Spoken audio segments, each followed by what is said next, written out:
Hi everyone, I am Priyanka Paul. Welcome to my new channel Let's Get Smart. Here I am coming with a new lesson going places যিটো মানে আগতে আমাৰ চেপ্টাৰত নাছিল এতিয়া include কৰিছে going places by A.R. Burton. So let's get started. Going places by A.R. Burton. When I leave, Sophie said, coming home from school, I am going to have a boutique. Jancy, linking arms with her along the street, looked doubtful. So ইয়াত চোৱা কি কৰিছে ছফিয়ে স্কুলৰ পৰা ঘৰলৈ আহি কৈছিল যে যেতিয়া মই যাম মোৰ জেন্সিয়ে তাইৰ হাত দুখন ৰাস্তাৰ ফালে প্ৰসাৰিত কৰিছিল তাইক দুধৰ মুধৰত পৰা যেন লাগিল tax money So something like that, I will find it. Sophie said, staring far down the street. Take you a long time to save that much. Well, I will be a manager. Then, yes, of course, to begin with. Till I have got enough. But anyway, I know just how it's all going to look. তেতিয়া ক'লে Sophie, তুমি টকা নাইবা তেনে কিবা থকা হ'ব লাগিব তে Sophie ক'লে মোৰ টকা হ'ব ৰাস্তাৰ তলৰ ফালে দৃষ্টি নিক্ষেপ কৰি তো ক'লে মানে তলত চাই ক'লে তো সিমান টকাৰ গৰাকী হ'বলৈ বহুত সময় লাগিব তো তেতিয়া ক'লে যে হয় মই তেন্তে এজন মেনেজাৰ হ'ম এতিয়ালৈকে মোৰ যথেষ্ট হ'ল মই মাত্ৰ জানো এইটো দেখিবলৈ কেনেকুৱা হ'ব তেতিয়া মানে মেনেজাৰ হ'ব বিচাৰিছিলে নেক্সট চাবা they wouldn't make you manager straight off so I will be like Mary Quant. Sophie said, I'll be a natural. They will see it from the start. I will have the most amazing shop this city's ever seen. তেতিয়া কি ক'লে তো Sophie তেওঁলোকে তোমাক এনে খুবে manager কৰি নিদিয়ে মানে একেবাৰে মানে কেতিয়াও আমি কোনো বস্তু পাবলৈ হ'লে একেবাৰে আমি সহজে সেইটো নাপাওঁ চ' মেনেজাৰটো ইমান সোনকালে মানুহে কৰি নিদিয়ে তো তেতিয়া ক'লে যে মই মেৰী কোৱাণ্টৰ নিচিনা হ'ম ছফিয়ে ক'লে মই স্বাভাৱিক হ'ম মানে স্বাভাৱিক হ'ব নেচাৰেল যিটো তেওঁলোকে আৰম্ভণিৰে পৰা চাব এই নগৰখনত আজিলৈকে নথকা আচৰিত দোকানখন মোৰ হ'ব যে যোনটো দোকান নাই সেইটো দোকানৰ মালিক হ'ব কোনে চ' ইয়াত এনেকুৱা ছফিয়ে ক'লে পিছত চোৱা জেন্সি knowing they were both earmarked for the biscuit factory became melancholy. She wished Sophie wouldn't say these things. So when they reached Sophie's street, Jancy said, it is only a few months away now. Soph, you really should be sensible. They don't pay well for shop work. You know that your dad would never allow it. তো তেতিয়া কি ক'লে জেন্সিয়ে জানিলে যে তেওঁলোকে দুৱে biscuit কাৰখানাটোৰ কথাই পাতিছে আৰু তেওঁৰ মন দুখেৰে কি হ'ল ভৰি পৰিল তাই ভাবে ছফিয়ে যাতে এই কথাবোৰ নকয় তো তেতিয়া কি কৰিলে চোৱা তো যেতিয়া তেওঁলোকৰ মানে ছফিৰ পদূলি পালেগৈ তো জেন্সিয়ে ক'লে আৰু কেইমাহমানে আছে ছফি তুমি বিবেচক হোৱা উচিত কাৰণ আমি যিকোনো বস্তু সদায় বিবেচক হৈ বিবেচনা কৰিয়ে কৰিব লাগে তো তেতিয়া এনেকুৱাই কৈছে যে জেন্সিয়ে পিছত ছফি ক'লে যে তোমাৰ আৰু কি হ'ব লাগিব বিবেচক হ'ব লাগিব তো তেওঁলোকে দোকানৰ কামৰ বাবে তোমাক বেছি পইচা নিদিয়ে তুমি জানানে তোমাৰ দেউতাই কেতিয়াও এইটো অনুমতি নিদিব কাৰণ জানে দেউতাই এইবোৰ কৰিব অনুমতি নিদিয়েও So or an actress now there is a real money in that yes and I could maybe have the boutique on the side actress don't work full time do they anyway that or a fashion designer you know something a bit sophisticated and she turned in through the open street door leaving Jancy standing in the rain if ever I come into money I will buy a boutique তেতিয়া কি ক'লে যে যেতিয়া তো দেখিলে যে দেউতাই কি নিদিব পাৰ্মিশ্যনটো আমাক কি নিদিব তেতিয়া কৈছে যে নহ'লে অভিনেত্ৰী হ'ম তো ইয়াত বহুত টকা আছে আৰু এনে কৰিয়ে মই এক সুন্দৰ ঘৰ কি লাভ কৰিম অভিনেত্ৰীয়ে বেছি সময় কি কাম কৰিব নালাগে তেতিয়া এনেকুৱা সুধিলে যে নালাগে নেকি লাগেনে তো আৰু তুমি জানানে ধুন পেচ শিকাওতো এটা এক উন্নত মানৰ কলা ধুন পেচ যিটো কি বুলি কয় ইয়াত ইংলিছটো কৈছে তোমালোকৰ ইয়াত ফেশ্বন ডিজাইনাৰ, যিটো মানে আমাৰ আজিকালিতো ট্ৰেণ্ডিং চলি আছে ফেশ্বন ডিজাইনাৰটো, যে কিবা ড্ৰেছ নিজৰ যিটো আইডিয়াত আহিব সেইটোৱে তেনেকুৱা। তো তেতিয়া কৈছে যে এনেকুৱা মই হৈ যাম। If you ever come into money, if you ever come into money, you will buy as a blessed, decent house to live in. Thank you very much. So Sophie's father was scooping shepherd's pie into his mouth as hard as he could go, his plump face still grimy and sweet, marked from the day. তো তেতিয়া কি ক'লে চোৱা, এইটোতো হৈ গ'ল, সিহঁতে fashion ডিজাইনৰ কথা পাতিছিলে, তাৰপিছত নহ'লে অভিনেত্ৰী হ'ম এনেকুৱা কৈছে। চ' তেতিয়া কি ক'লে, আৰু তাই ৰাস্তাৰ পৰা ভিতৰত সোমাই দুৱাৰখন খোলা ৰাখি জেঞ্চিক বাহিৰৰ বৰষুণৰ ৰাখি থৈ আহিল। তো তেতিয়া কি কৰিছে চোৱা, Sophie's father was scooping shepherd's pie into his mouth as hard as he could go, his plump face still grim and sweet, or marked from the day. She thinks money grows on this, don't she, Dad? Said little Derek, hanging on the back of his father's chair. তেতিয়া সিহঁতে কি ক'লে যে সিহঁতে কি হ'ব বিচাৰে যে এনেকুৱা ফেশ্বন ডিজাইনাৰ, তেতিয়া দেউতাৰ পৰা কি কৰিব পাৰ্মিশ্যনটো ল'ব, যদি মোৰ কেতিয়াবা টকা হয় মই কি কৰিম কৈছে, ঘৰ কিনিম। তো তোমাৰ যদি টকা হয়, তুমি আমাৰ বাবে আশীৰ্বাদ পুষ্ট ঘৰ আমাৰ বাবে থাকিবলৈ কিনিবা, তো তোমাক বহুত বহুত ধন্যবাদ। তো এনেকুৱা তাক কৈছিলে। তো তেতিয়া কি কৰিছে, ছফিৰ দেউতাকে ভেড়া মাংসৰে বনোৱা পিঠা মুখত ভৰাই আছিল। তেওঁৰ স্পষ্ট মুখখন খঙাল দেখা গ'ল আৰু তেওঁ ঘামি আছিল। অকণমানি ডেৰেকে দেউতাকৰ চকীখন পিছফালে ওলমি ক'লে যে তাই ভাবে টকা গছত লাগে নহয়নে বাৰু।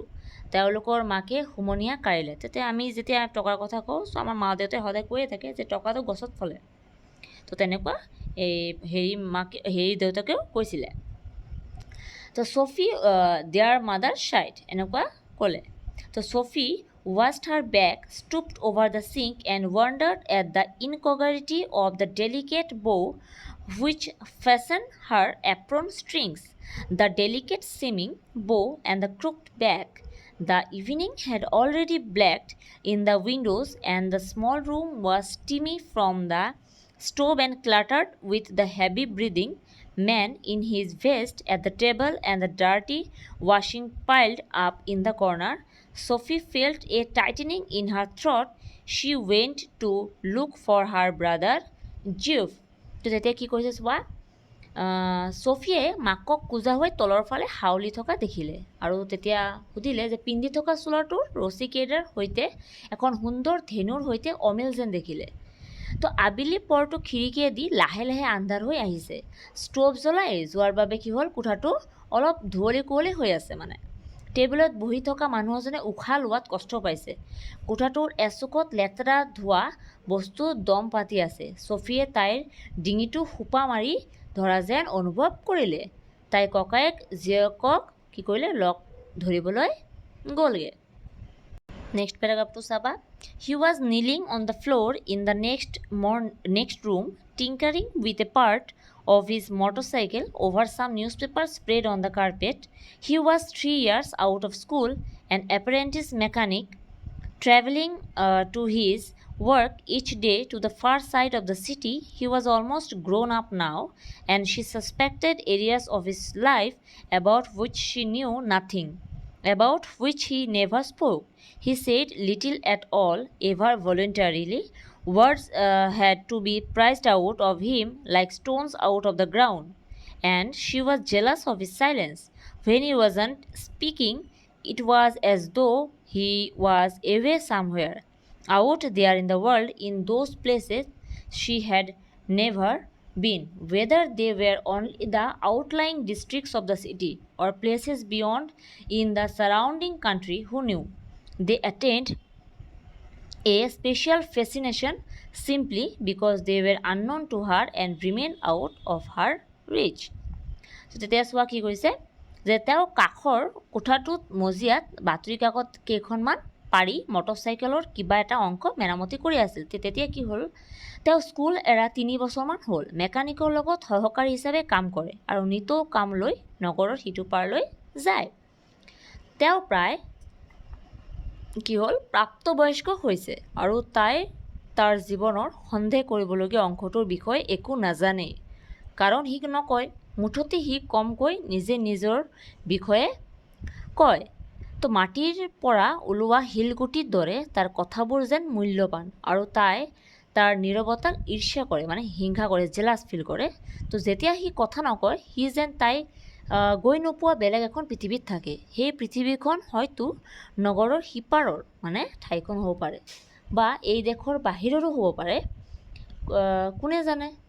তো তেতিয়া কি ক'লে, সেই নেদেখা ঠাইৰ প্ৰতি তাইৰ দুৰ্বল আকৰ্ষণ, কাৰণ তাইৰ বাবে সেই ঠাই অজ্ঞাত আৰু তাইৰ ঢুকি পোৱাৰ বাহিৰত, এনেকুৱাকৈ মানে থামিলে।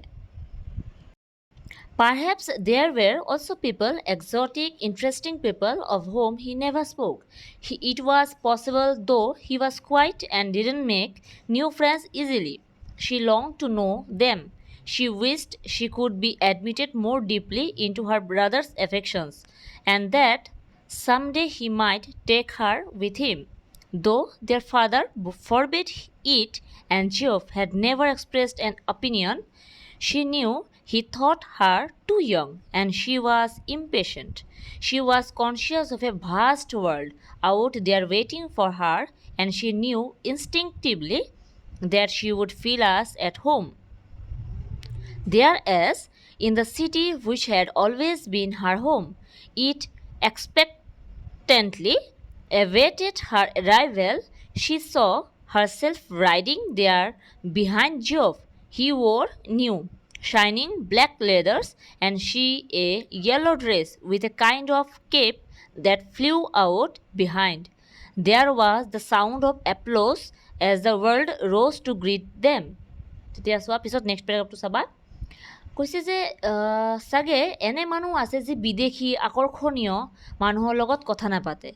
এইটো সম্ভৱ, সি যদিও নীৰৱ, সহজে নতুন বন্ধু পাতিব নোৱাৰে।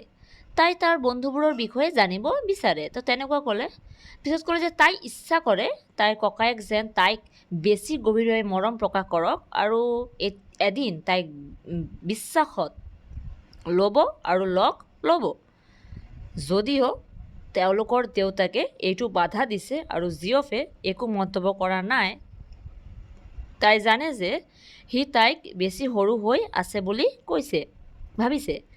আৰু এটা কি হ'ল, তাই অধৈৰ্য হৈ পৰিছিল। তাইৰ বাবে যে বাহিৰ এখন বিশাল পৃথিৱী অপেক্ষা কৰি আছে তাৰ প্ৰতি সচেতন, আৰু তাই প্ৰবৃত্তিগতভাৱে জানে যে তাই বৰ্তমান নগৰৰ যিখন ঘৰত থাকে সেই পৃথিৱীখনতো একে অনুভৱ কৰিব। তো পিছত কি হ'ল, পিছত সিহঁতে ক'লে যে সেই মানে নেদেখা পৃথিৱীখন যেন তাইৰ আগমনলৈ আশাৰ বাট চাই আছে। তাই ভাবিছে যেন তাই জিঅফৰ পিছে পিছে মটৰচাইকেল চলাই তালৈ গৈছে। সি এযোৰ চিকচিকীয়া নতুন কলা চামৰাৰ পোছাক পিন্ধিছে। চ' ইয়াত কৈছে black leathers and she yellow' dress with a kind of cape that flew out behind. আৰু কি পৰিছে, এযোৰ হালধীয়া পোছাক আৰু এক ধৰণৰ হাত নথকা চোলা পিন্ধিছে, যিটো কি কৰিছে বতাহত পিছফালে উৰি গৈছে। তো সেই নতুন পৃথিৱীখনৰ পৰা সিহঁতক আদৰিবলৈ হাত চাপৰিব শব্দ শুনা গৈছে। পিছত চাবা কি কৈছে, হি sat frowning at the oily component he cradled in his hands as though it were a small dumb animal and he was willing it to speak. I met Danny Casey, Sophie said. He looked around abruptly. Where? In the orchid. Funnily enough, it's never true. I did too. You told that? Dad.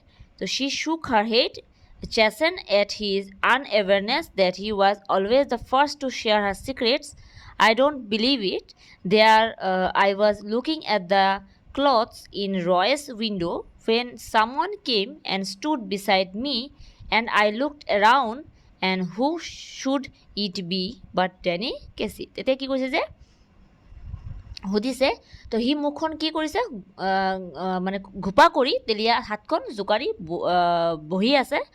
তো যেন এক বোবা অকণমানি জন্তুৱে সি কথা ক'বলৈ বিচাৰিছে। চ' ইয়াত কৈছে যে আই মেট ডেনি কেছি চফি জেড, কৈছে মই ডেনি কেছি কি কৈছিলোঁ, লগ পাইছিলোঁ, চফিয়ে ক'লে। So he looked around abruptly, where, তেওঁ হঠাতে ঘূৰি ক'লে ক'ত। So' in the orchard funnily enough, so সেই ঘৰবোৰৰ মাজত বাটিটি যথেষ্ট হাঁহি উঠা আছিল। তো সেই হঠাতে ঘূৰি গ'লে ক'ত? তেতিয়া ক'লে যে এনেকুৱা। তো ইটছ নেভাৰ ট্ৰু, তেতিয়া ক'লে যে নাই এইটো সঁচা হ'ব নোৱাৰে। আই ডিড টু, ময়ো বিশ্বাস নকৰিছিলোঁ। তো তেতিয়া she shook her head, chagrin at his unawareness that he was always the first to share her secrets. So তেতিয়া তই কৈছে যে তুমি দেউতাক ক'লা নেকি? তাই মূৰ জোকাৰিলে আৰু এটা কৈছে যে তাই নিজৰ অসতৰ্কতাৰ প্ৰতি সচেতন হ'ল যে সিয়ে তাইৰ গোপন কথা ভাগ লোৱা প্ৰথম লোক। তো আই ডোণ্ট বিলিভ ইট, কৈছে মই বিলিভ নকৰোঁ এইবোৰ কথাত।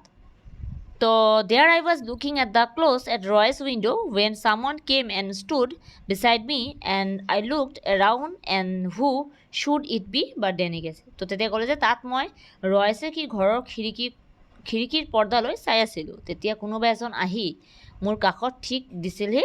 তেতিয়া মই ঘূৰি চাই ডেনি গেছিকে দেখা পাইছিলোঁ। চ' এইটো হৈছে তোমালোকৰ লাষ্ট পেৰাগ্ৰাফটো।